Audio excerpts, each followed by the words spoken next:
These are not really the hallmarks of somebody who's collected the Nobel Peace Prize.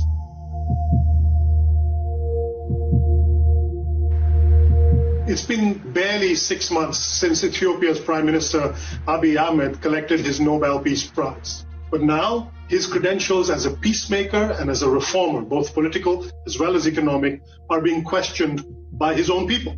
In the past week, there's been an upsurge of political violence across Ethiopia, including in the capital of Addis Ababa. More than 160 people have died.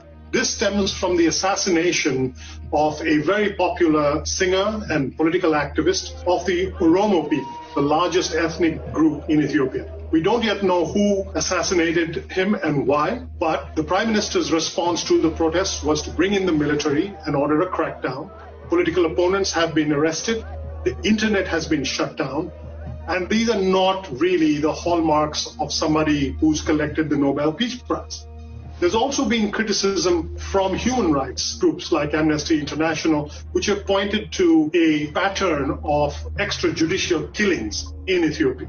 This is much more in keeping with the old Ethiopia of the repressive government that preceded, and it runs against Abiy's own message of political tolerance, of openness, of freedom of expression.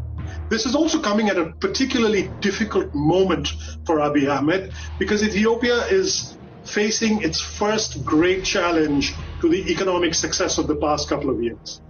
Ethiopia is already suffering the economic consequences of the COVID-19 pandemic. There have been locust swarms, giant locust swarms across all of East Africa, including in Ethiopia, which have been devastating to agriculture. Add to all of these a big foreign policy crisis. Ethiopia is now in a war of words with Egypt over a giant dam project on the Blue Nile. Ethiopia says it needs this dam to provide its people with electricity as well as have some surplus electricity to sell to its neighboring countries. Egypt is worried that the damming of the river and the filling of the dam will reduce the water flow going into Egyptian agriculture. There have been years of efforts to resolve these differences. Right now, the matter has gone up to the United Nations Security Council. There are voices in Egypt that are calling for conflict with Ethiopia if Ethiopia does not relent. So for Prime Minister Abiy, these challenges, political, economic, as well as foreign policy, are a real test of his commitment to democratic values and to his own reforms. I'm Bobby Ghosh with Bloomberg Opinion.